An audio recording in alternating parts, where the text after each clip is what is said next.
My name is MB Raymundi, and I'm a CPA from Trumbull, Connecticut. I've been using ProSeries for a long time, since actually before Intuit purchased them, which I can't remember how long ago it was, but it was a long time ago. I had a full-time tax practice and still do some tax returns, but also have kind of shifted my practice more to QuickBooks consulting and training. And still do a lot of ProSeries training, and of course still use ProSeries. So I'm happy to be here with you today, and I want to thank our question answerers that are on. As Tracy said, if you have a question, go ahead and type it in, and they're going to try and keep up with it because we've got a lot of material to cover in the next hour. And I will try and save a little bit of Q&A time at the end for things that might be coming to all of you. Everybody is muted. So you have to, if you have a question, you have to type in the Q&A section. So our learning objectives today are to identify the ProSeries offerings, understand the procedures related to purchasing, licensing, and installing, creating Form 1040 PDF attachments. Then, you know what? These learning objectives are not correct. So don't pay any attention to them. Somehow they didn't get updated in the latest slide deck on there. So Tracy, if you want to take a moment and go ahead and just take a note to update that before we do the next one. Okay, so let's just talk about our agenda. We're going to learn about ProSeries. That's our learning objective today, right?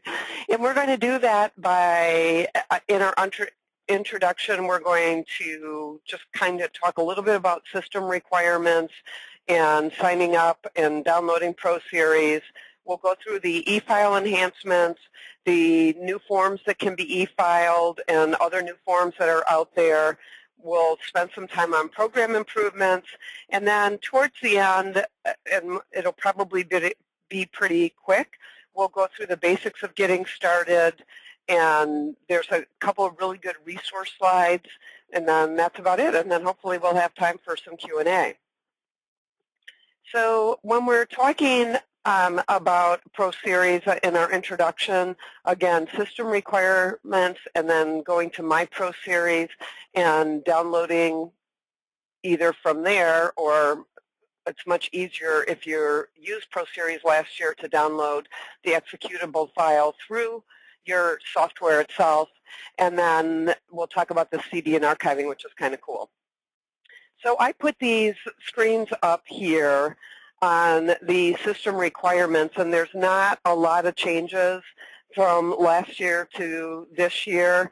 If you have a problem, it's usually with the service pack. If you do your Windows updates, then you probably should be okay. And the good thing is that during installation, ProSeries will check for system requirements and will stop the installation if the computer does not meet the minimum requirements.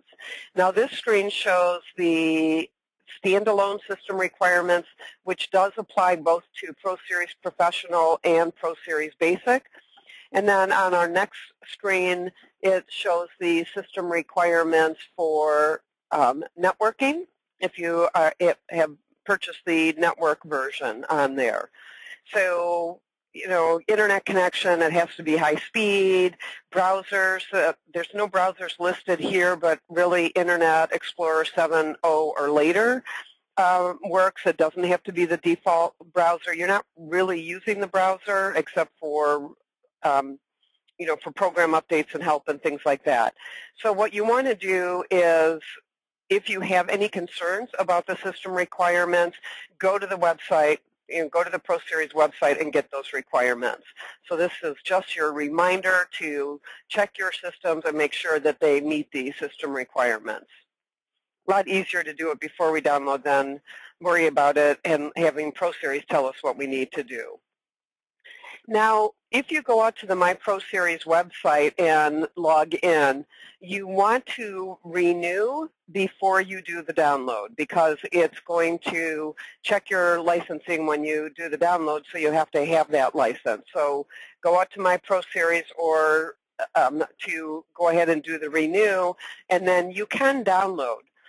But the next screen is going to show you that you can also download within ProSeries itself. Now, instead of having to download each product, it is one download executable that can then be updated for the specific product. So they're trying to make it easier for us to do that download by just giving us that one executable file rather than having to go out and download multiple files and then update for the multiple different kinds of returns that we do. Again, if you click on the download at the My ProSeries website, it will highlighted on the screen here is that the current tax year will only appear after you've renewed your ProSeries order. So if you haven't renewed, you won't be able to see it. And if you look at the download where it says the tax year, you can download prior year's products. Towards the bottom of the screen, there's a button there to download the software. So that is one way to do that. But the easiest way to download the product is to do it within ProSeries itself. Now, if you are new to using ProSeries, then you're going to download it from the website itself. But otherwise, if you go under Help and download next year's ProSeries product, then that's the easiest way to get that. Now our next screen shows a knowledge base article that talks about downloading. And again, you don't have to read it from the screen. It's more a reminder. There is a link on the resource slide for this support article and some other download help. On the resource slide, there's a link for another article that there's download help. If for some reason you have problem with the executable file, you can download the full image, which will be updated periodically, probably, we have now February, March, April, and then the actual archive itself. So the link that you see highlighted on screen here will eventually become the archive image. So if you want to set yourself a tickler to do that archive, download the whole archive image, you can do that. And then prior years, tax years 10, 11, and 12 will also be available to create. The thing is that if you need to order a physical CD from Intuit, the cost is $25, and that option isn't available to people who are download-only customers who have to receive all their product via download in order to either avoid or minimize sales tax charges. So, for example, in my own case, I am from Connecticut, and we do get charged sales tax, but we get charged a 1% sales tax on things that we download, as opposed to if we're sent something in the mail at 6.35%.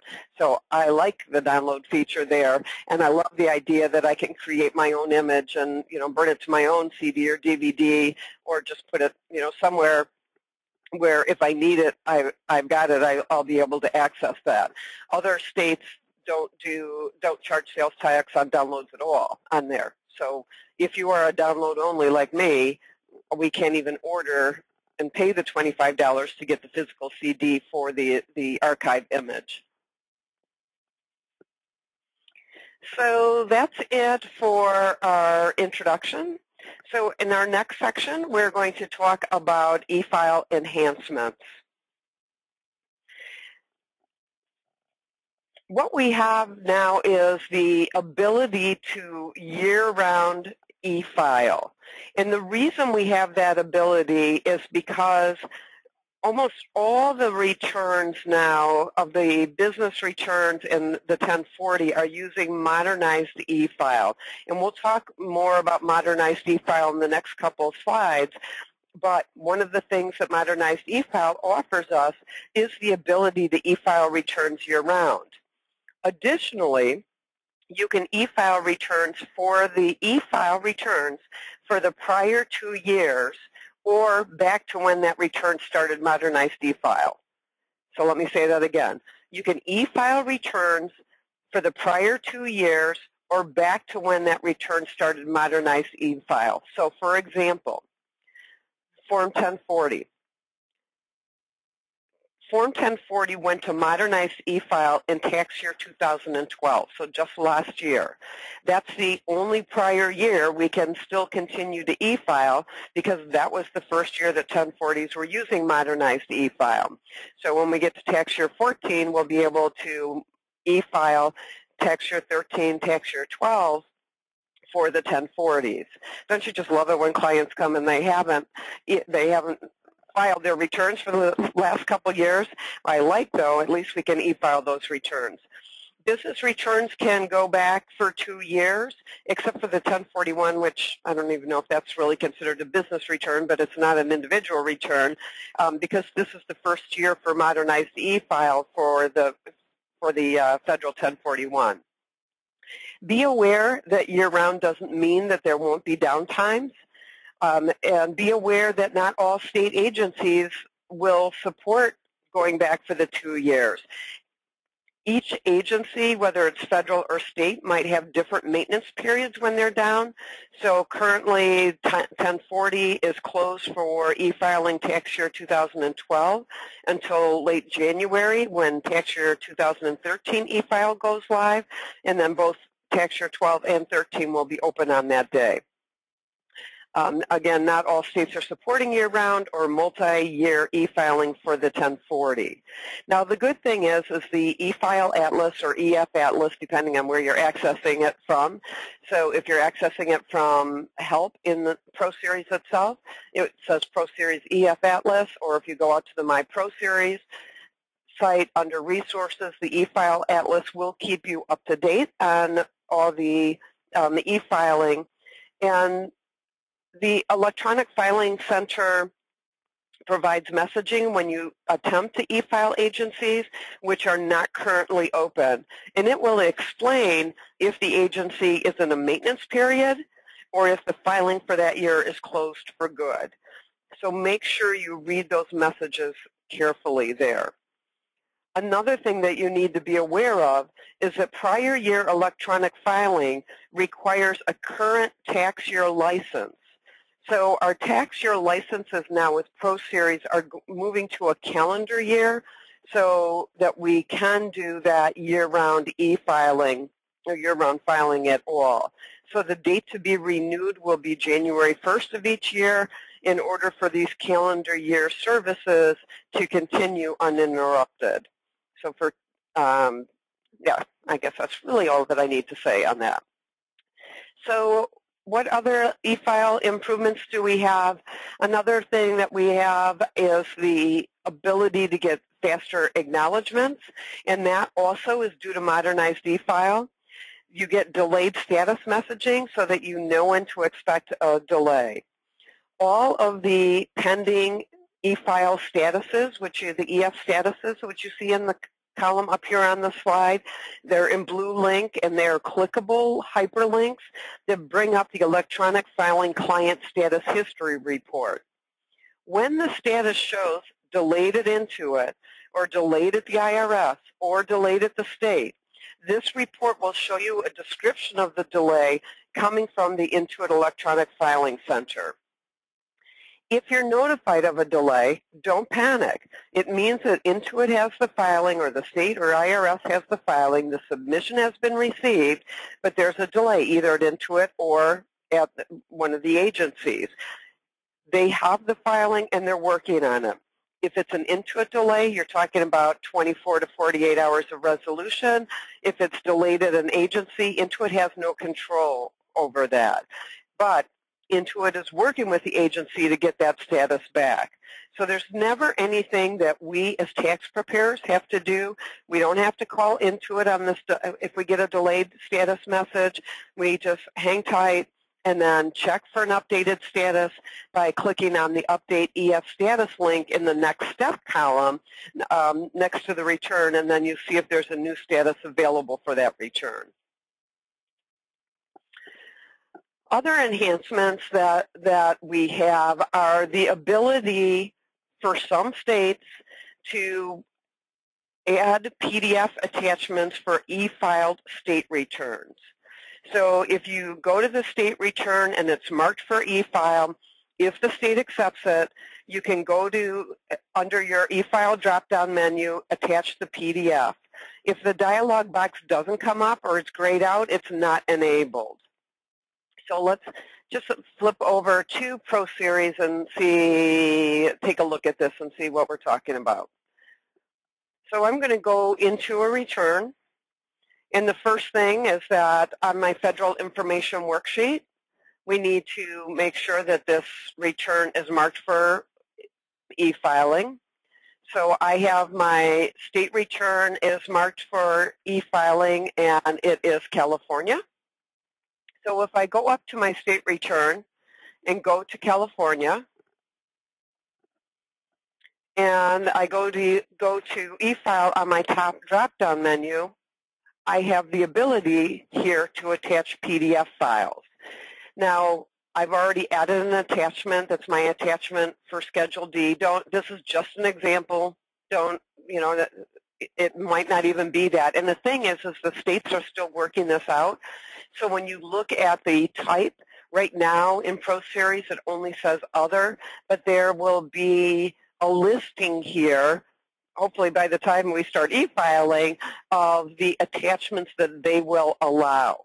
And you don't want to try and attach something that's not allowed, because that could just kick the whole return out, have that return be rejected.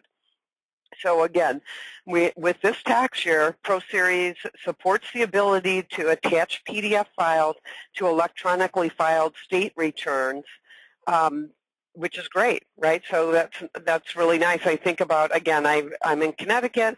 I have clients who work in New York, and they have a credit for taxes paid to New York on their Connecticut return, and Connecticut really wants a copy of the New York return.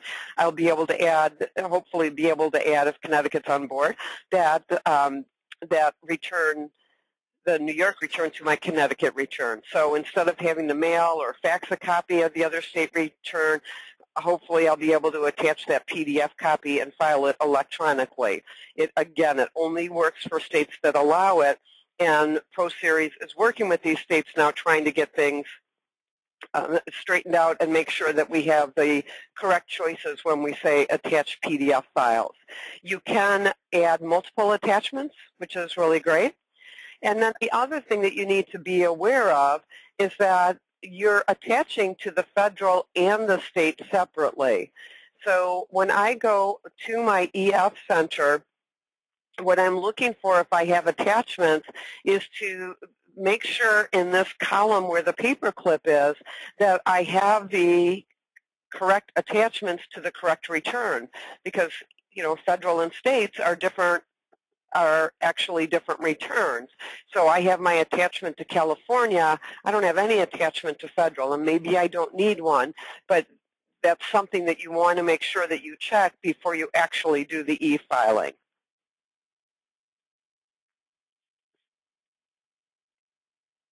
Let's flip back to our PowerPoint presentation and just kind of do a little modernized e-file recap. It's been kind of sneaking up on us over the last, 3, 4, 5 years on that. So it's a revamp of the IRS system using this XML format, and don't ask me what that means because I have no idea, but I know that I like it. So I can do that year-round e-filing, and it's used for electronic filing of individual, corporate, partnership, exempt organizations, excise tax returns, and we've added, you'll see on one of these next slides, the federal Form 1041 this year. So advantages of it is it allows for PDF attachments. You have faster acknowledgements. You get more specific explanation of errors and possible quicker refunds. I don't know about you. I mean, I don't know how long you've been doing tax returns, but I've been doing them for a while. And that was that I would get that chart from the IRS as to when they were doing their drains. So if I e-filed or it was accepted by the IRS by this date, then I could tell my client that their refund was going to hit their bank account by, the following Wednesday or the following Friday, whatever it was. Well, with Modernized e-file, there's no drains. They just process it as the returns come in. So there is possible quicker refunds there. Another thing with Modernized e-file is that we do not use the DCN numbers anymore. So there's no DCN on the Federal Information Worksheet or on home base. Instead, what we have is what's called a submission ID, and that submission ID takes the place of the DCN column in the home base. The submission ID also appears on the top of the 8879 signature document, but it's kind of weird because it's not generated. The submission ID is not generated until the return is sent to the agency by the Intuit servers. So last year the submission ID was not sent back until it was accepted or rejected. Now it will be sent back as soon as it's submitted. It seems that the submission ID includes your EFIN number and then like a date and time stamp and other numbers that are generated based on the submission. And then once it's generated, it's sent back to the desktop. And after transmitting, you can check for the updated status of sent to agency. You can use the update e-file status link in the next step column. And once the status is sent to agency, that submission ID will populate. When you click on the submission ID, again, blue link on there, it'll bring up that electronic filing client status history. And when you look at the status history on your screen right here, it shows you that there are multiple submission IDs. So there are, for every submission, it generates a different submission ID. So in this case, it's the return, the first extension, and an amended return. We have 3 different submission IDs in the electronic filing status, client status history. So you say, well, what's the big deal about the submission ID? If a preparer calls the IRS can't look up by Social Security number anymore. So we have to give that submission ID, and that identifies the file. So that's important that we keep an eye on that.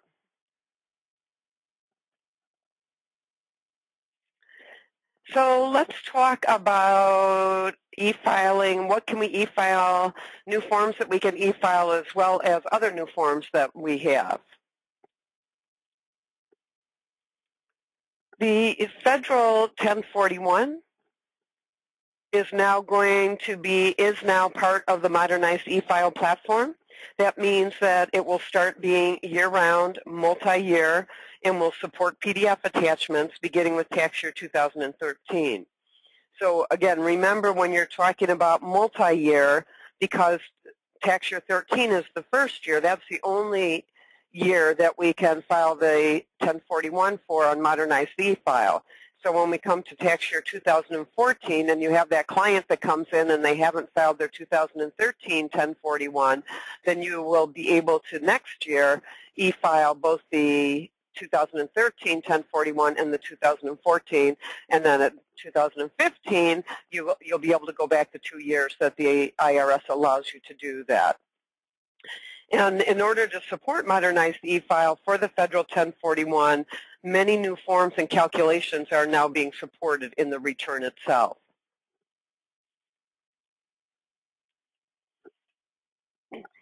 Modernized business e-file was added for a lot of states' business returns.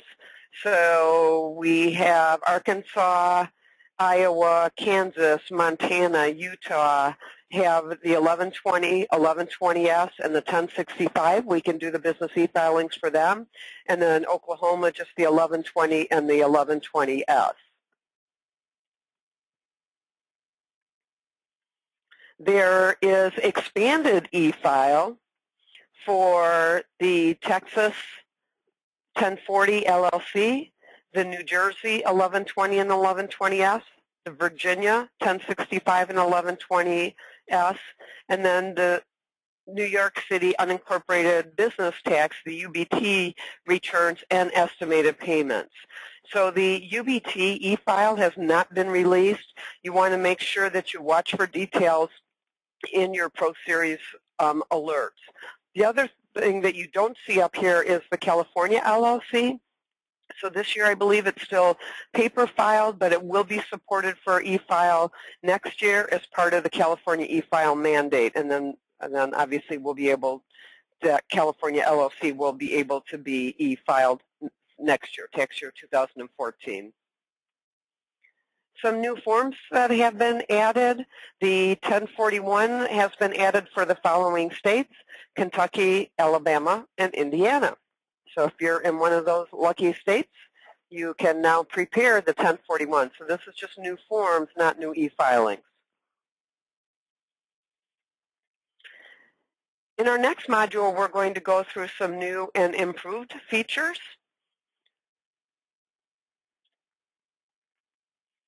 So the first thing we're going to talk about is the improved Schedule D inputs. So the Schedule D input screen now has easy access to both quick entry and detailed entry, and that's in both ProSeries Professional and Basic. So let's just flip back into ProSeries and take a look at that.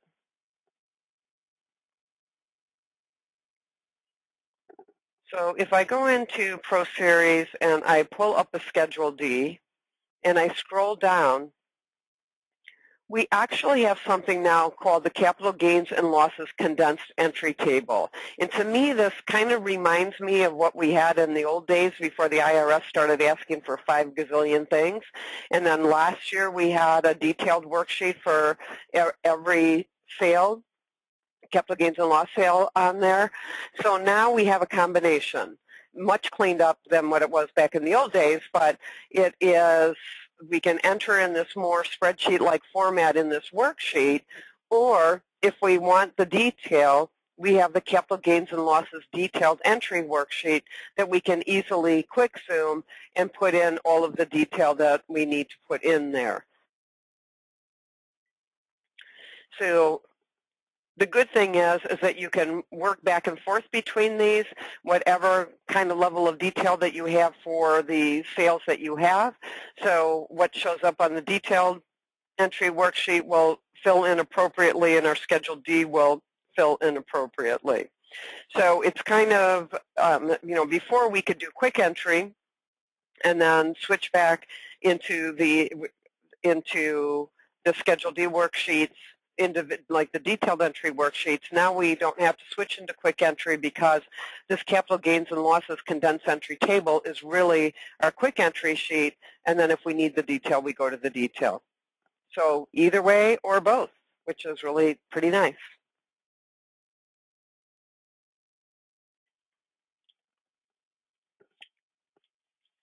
If you are emailing a return, you can password protect the PDF of the return. So either, and this is not in Basic, so either in print mode or password protected PDF mode under the Print Center. And you can see at the top of our screen here, email password protected PDF. And what it does is it generates an email similar to what we have in the client checklist. It'll look very familiar, where you can change the wording in the different parts of the email itself.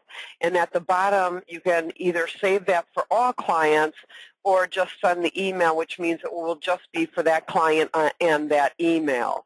The password pattern is the same as the client checklist, which is the zip code and the last 4 digits of the Social Security number. Now, emailing a PDF requires a Windows email program. Windows 8 has a window mail program already built in. If you're using Win 7 or still using XP, you want to make sure you have Outlook or Outlook Express. If you're using Gmail or an AOL address, they have to be set up inside the Windows email program. And again, this is the same as how the client checklist works. It just doesn't open up in a browser. You can only email one return copy at a time, so be aware of that.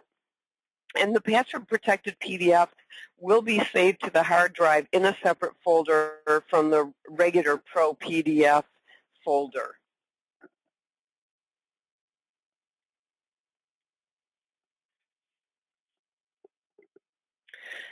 The print preview and review PDFs has been improved. Now, these features are not in the current release that we have, but they will be delivered in January.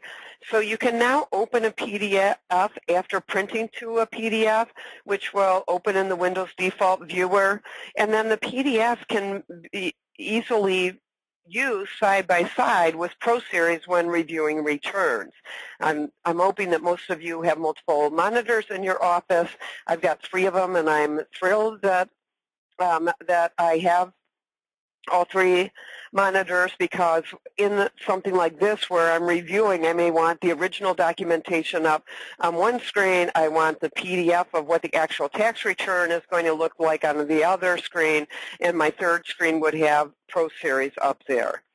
So when you look at the sidebar that you have here, you will see every page of every return is going to show up here. And the advantage of that when we're printing, not reviewing, but when we're printing, is that if we don't want to print page 2, we do not have to print page 2. We can unselect it. So we can expand or collapse all. We can check exactly what we want to print out there. And it will print whatever's selected there. You can separately navigate the pages. So if you had a form up here that was a 2-page form, to get to page 2, there was a scroll bar on the right-hand side that you would have to scroll down there. So this is an easy way to make sure you get the output that you really want. You cannot add pages to this one. You would do that by choosing items to print in your print center in order to add pages, then preview or print there. You'll also be able to email a PDF of selected forms. So for example, if you just want to email the signature doc and you know that's all that you want to, you will be able to do that also. And I think part of this in regards to actually reviewing the PDFs, it came out because even though ProSeries is a forms-based program, when we're in the program and looking down on the form, we may have different worksheets or questions there, and we just want to see, well, what's the IRS going to see? So that's the whole idea of being able to open up that PDF, have that PDF open when we print it, and then be able to review exactly what the IRS is going to see with what's in ProSeries, and again, maybe what's on the original documentation.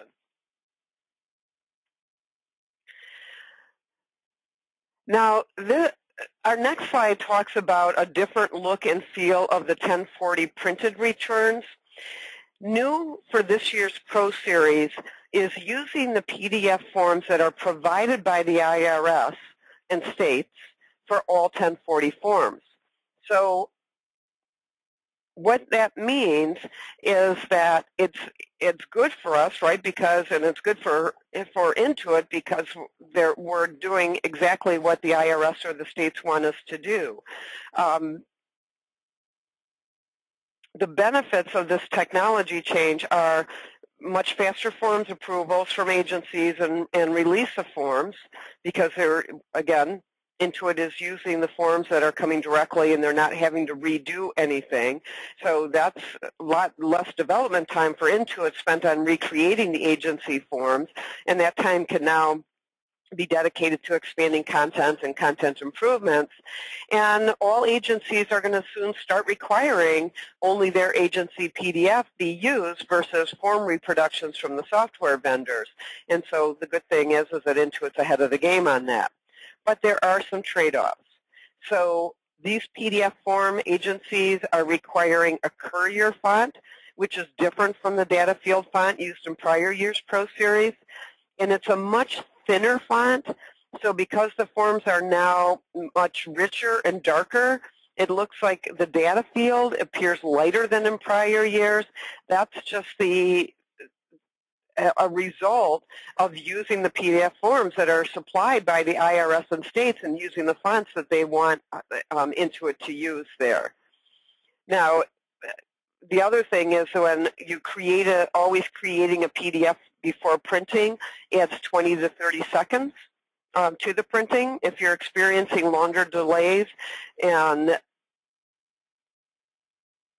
you might need to call ProSeries, but it might be related to older printer drivers or older printers. So you can call tech support or just make sure that you have the latest print driver, and it may be worth just updating your printers to one of the new laser printers. The file sizes of the PDFs created from ProSeries are larger in the past there. Now, when printing, the PDF copy of the return is created, and then it's either sent to the printer or to the Pro PDF folder if you're doing print to file. If you're printing just to print, that PDF is not saved. So you want to make sure when you're setting up your print screen that you are printing the return, which creates the PDF, but also printing the PDF so it gets saved in the Pro PDF folder.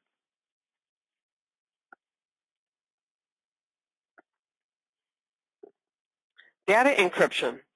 The database is now encrypted, including all client data stored on the desktop is encrypted, including the data files of the database itself that holds the information from home base. So apparently what people were doing before was they were getting into the DBF file outside of ProSeries. So that whatever they could pull information, whatever they need, and that's the database file that home base stores there. But now you will not be able to do that outside of ProSeries. You're going to need to use the export home base view feature on there. We're going to flip back into ProSeries and go back home. And we will change our view to the 1040 view. So when I look at my 1040 view, again, in the past I could have gone outside of ProSeries to the DBF to get the information that I have here. And a lot of us may customize our home base view, and then we want to take a look at that. Well, if we want to take a look at it under home base drop-down menu, we need to make sure that we say export the view. Now, when it exports this, it creates a CSV file that is not encrypted. So again, the DBF file is, but if we export the home base, it's going to create a CSV file that is not encrypted or password protected.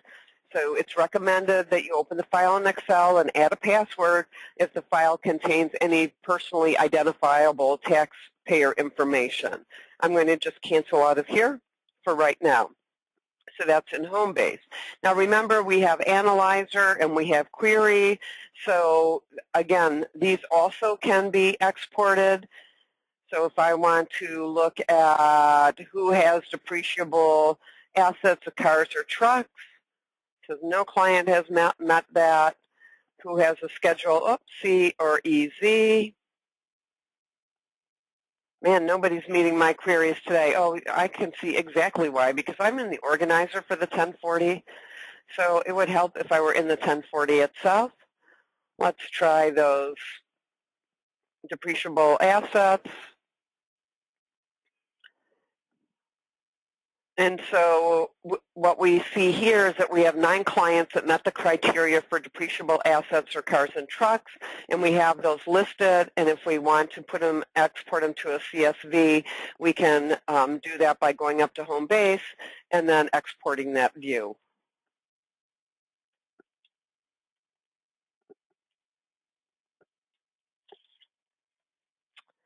There is now support chat in the program.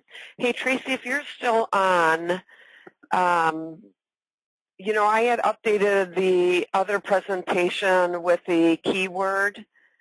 Did you update it in this presentation? Yes, I wanted to ping you in the chat there. This deck is the customer-facing one, and I apologize. For the keyword, can you see the chat box if you want to give that to everyone? Then what we'll do is when you get to QA, before we pick up the QA, I'll have the poll. Okay. So you want me to put it in the chat box? Is that what you're saying? Or you want to put it in the chat box? Oh, it's in the chat box. If you can, yes, if you don't mind just announcing it. Okay, the CPE keyword, everybody, is not on screen, so you're going to have to understand what I'm saying, and hopefully you're listening on there. The CPE keyword today is modernized, like modernized e-file. And as Tracy explained at the beginning, that I will say modernized is the CPE keyword. I will say it a couple more times in the next 30 seconds, but once I am done saying it, we can't tell you what it is again. So modernized is the CPE keyword. You're going to need that for the end poll. Modernized going once, modernized going twice. Modernized is, that's it. No more talking about that CPE keyword. So hopefully everybody got that. Okay, we're going to move on here to support. What are some changes in support or improvements to support that we have? So there's actually going to be chat in the program itself. So under the help menu is the live chat, contact us, and you see the screenshot of what that actually looks like, the live chat in ProSeries. And in January, there will actually be a chat toolbar button, so an icon on the icon bar.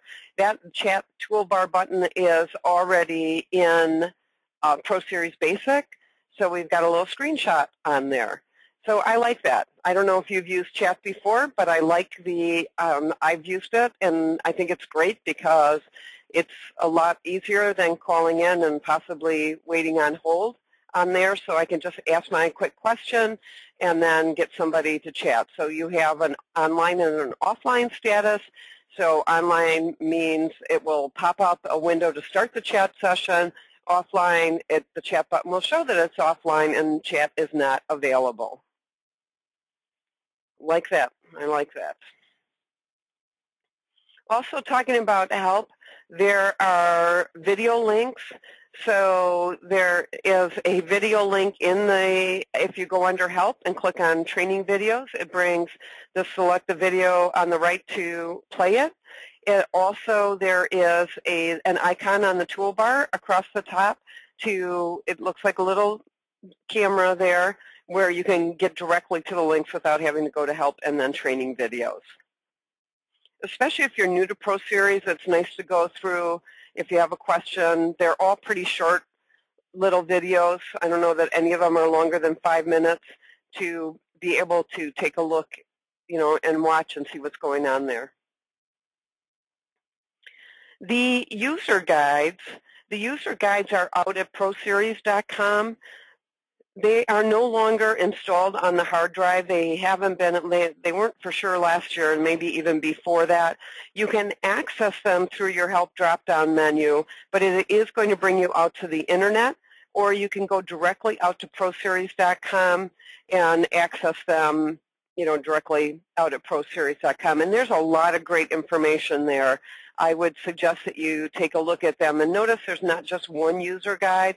There's a getting started, there's the document management system, the ProSeries Professional, the ProSeries Basic, Fixed Asset Manager, and then the whole network installation. And they're constantly being updated. All this information out at ProSeries.com. Put it on your list of favorites. Go see what's out there. And also make sure that within ProSeries itself, you keep up on the alerts. So when you see an alert, click on it and see what's new, because Intuit's trying to help us make sure that we are up to date on what's going on in the program.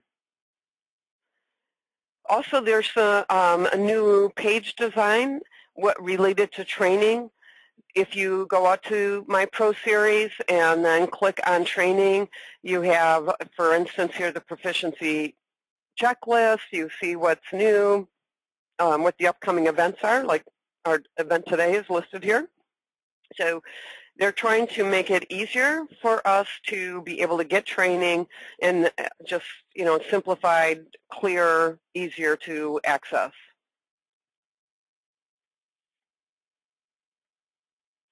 There is also the ability to subscribe to a knowledge article.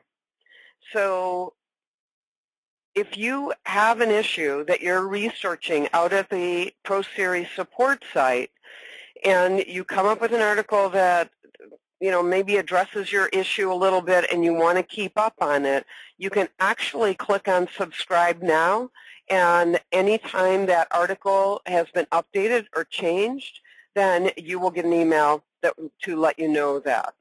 Now, one of the ones that you really want to make sure you subscribe to is this one on the next slide, which is ProSeries Top Solutions for whatever week on there. So this is a great one to subscribe to really keep on top of what's going on. I mean, the one that we saw on the slide before may be particular to you, but this one is what's going on with ProSeries. Time for a new computer. Do you need to print client labels? Trying to download next year's products. I mean, you can see that they're very relevant questions. I'm sure they're coming out of tech support and how many questions that they get related to that. So I would suggest that you go out to the support site, search for the ProSeries top 10 ProSeries solutions of the week, and then subscribe to it to get these free alerts on there. Again, you get alerts in, all the critical alerts are going to be in ProSeries. You get that little yellow bell up there that you can link on, but it's kind of nice to get the heads up on other solutions that maybe will have relevance to you that maybe aren't considered a critical alert.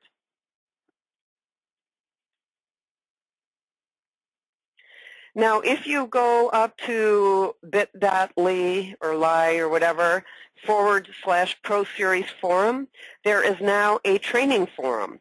So you can follow the training forum for the latest updates. So the forum is going to be updated weekly with helpful content to get you ready for the season. You'll be notified via email whenever Intuit posts a new content quick video update on tax law changes or product updates through the season. So again, go to this bit.ly /ProSeries forum, put your email address in there, and get ready for more training. How cool is that? I just love that Intuit tries to make sure that we're trained on what we use and we don't look silly to our clients on there. So another way that we can get help in training is from the live community. So the live community you can actually get to from within ProSeries itself from the home base, and you can interact with other tax professionals in one of three ways. One is you can read the questions that others have asked and review answers of those questions. You could ask questions and receive answers, or you can answer questions. So it's nice to give back. I know I do it in ProSeries, usually during tax season, and do it year-round in the QuickBooks arena, where it's just really nice to be able to give back to the community for questions that I can answer, because I ask a lot of questions, and I'm always grateful to others who answer my questions for me. So again, you can access the live community from within ProSeries itself.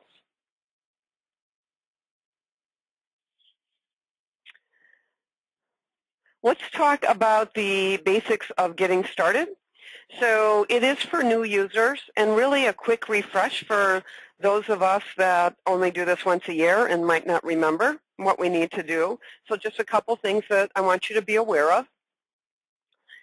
The first thing that I want you to be aware of is the Option Setup Wizard. So when you first set up ProSeries, it will walk you through the Option Setup Wizard. You can get back to the wizard by looking under the Help menu. It will walk you through the steps to make sure the program is set up how you want to use it. So if we switch back into ProSeries and go under our Help menu and then click on Options Setup Wizard, hopefully it'll bring it up on the correct screen. So there is an express or a custom setup. I typically go through the express setup, and then if I think there's something that I need to change, I'll go back and change it. Otherwise, go through the custom setup. Doesn't matter. So the first information is our preparer, our firm or preparer information, and we can edit that to modify it. Our next screen asks us if we want to file returns electronically. I'm hoping all of you do. Now, the important thing on the electronic return originator info is that, everything has to match with the IRS records. By the way, don't forget to resubscribe for your PTIN. I just realized I haven't done that myself. We have to do that by December 31st. Good way for the IRS to make an extra, whatever it is, 63 or 65 bucks. So there are publications on this ERO info worksheet from the IRS that you might want to take a look at to make sure that you do have the information in there correctly, how you need it in there. Then we have the electronic signature PIN. How often do you want ProSeries to check for e-file acknowledgements? And the other thing I wanted to point out is this offering bank products and collecting fees. To me, this screen has always been a little bit confusing because I'm thinking of RALs, refund anticipation loans, which I guess are not covered. Maybe they are. RT, RTDD, ERC, or ERD. But there's also a product called Quick Collect where we pay a bank fee to the bank, and then they collect the refund, put our fee into our bank account minus their fee, and then put the rest of it into our client's bank account. So if our client is getting a refund and we want to be paid out of that refund, we can use this Quick Collect, pay a fee to the bank, and then may save us, lots and lots of phone calls later. So if you're interested in that, you would click on yes, and then the next couple screens would tell you what you need to do. And then you've got your billing options and your printers, and I'm going to cancel out of here. But just to give you an idea, you need to make sure that you go through the option setup wizard. If you have questions on any of these screens, every screen has a help button at the top, at the bottom of it.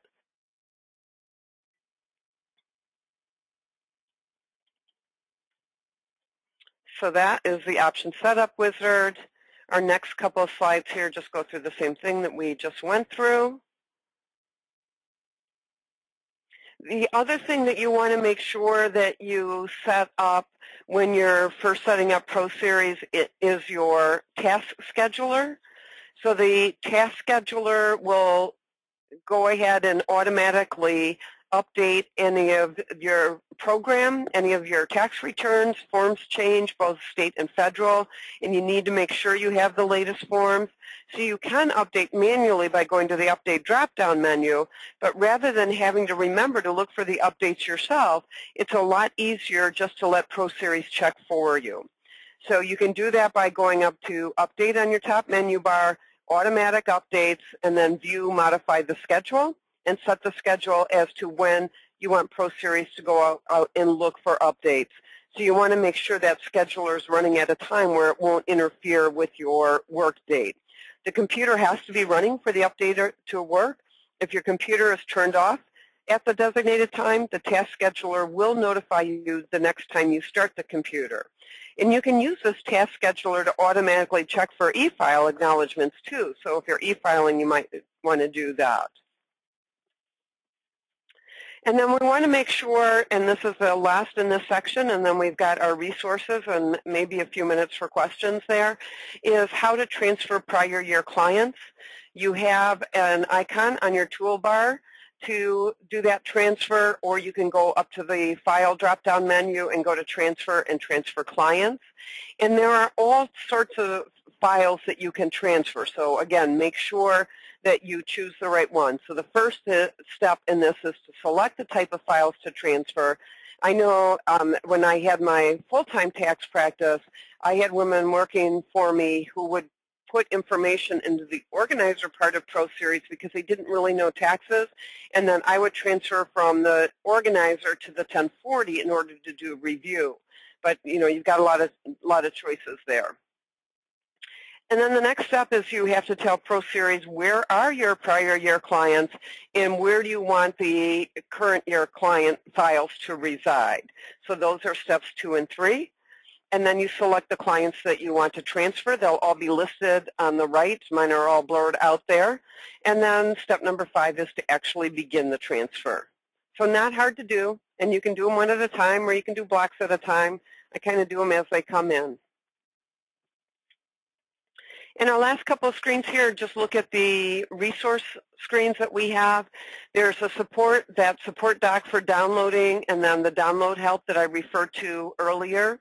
If you have questions on this calendar year services and this year-round e-filing, there's a nice blog article on that.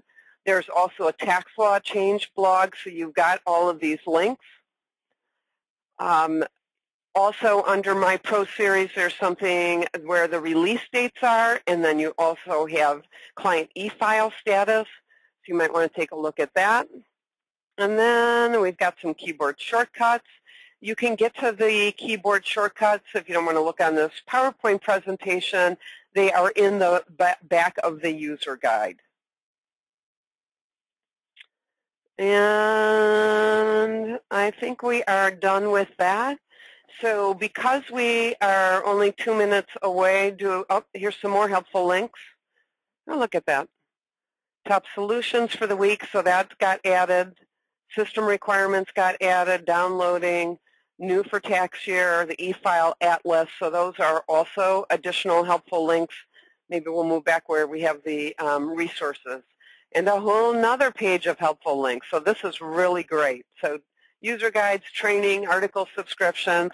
What happens, you guys are at the beginning of our training, so we are constantly making changes to try and improve your experience. So sometimes I see things that I haven't seen before.